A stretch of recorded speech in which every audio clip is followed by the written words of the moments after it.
بسم اللہ الرحمن الرحیم۔ محترم ناظرین، السلام علیکم۔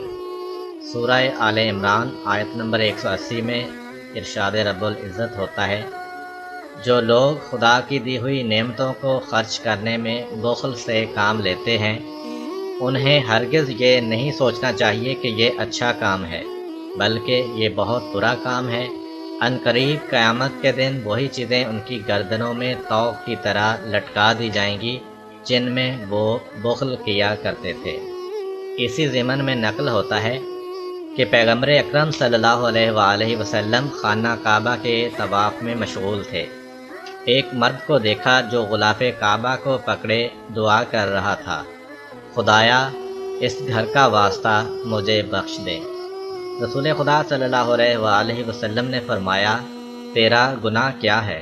اس شخص نے کہا، میرا گناہ اتنا بڑا ہے کہ میں اس کو بیان نہیں کر سکتا۔ رسول خدا، تیرا گناہ بڑا ہے یا زمین؟ شخص، میرا گناہ۔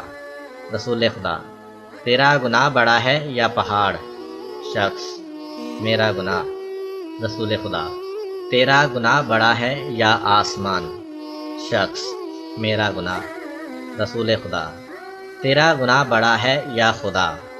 شخص، خدا اعلیٰ اور اجل ہے۔ رسول خدا، تجھ پر وائے ہو، اپنے گناہ کو بیان کر۔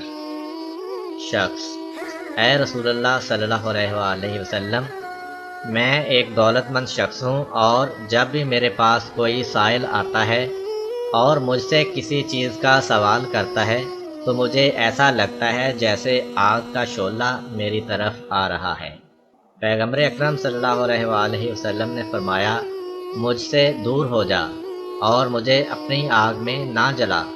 اس خدا کی قسم جس نے مجھے ہدایت اور کرامت کے ساتھ مبعوث کیا، اگر تو رکن و مقام کے درمیان کھڑا ہو اور 2000 سال نماز پڑھے اور اس قدر گریہ وزاری کرے کہ تیرے آنسوؤں سے نہریں جاری ہو جائیں اور ان آنسوؤں سے درخت سیراب ہوں، پھر اس وقت تو بخل اور کنجوسی کی حالت میں مر جائے تو خداوند متعال تجھ کو جہنم کی آگ میں ڈال دے گا۔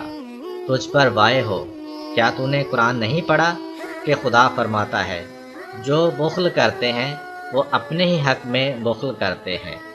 جو شخص اپنے نفس کو بخل سے دور رکھے گا وہی کامیاب و کامران ہے۔ امید کرتا ہوں کہ آپ کو آج کی ویڈیو پسند آئی ہوگی۔ اگر آپ کو ہماری ویڈیو پسند آئی ہے تو ویڈیو کو لائک کریں، اور مزید اس طرح کی ویڈیوز دیکھنے کے لیے ہمارا چینل سبسکرائب کر لیں۔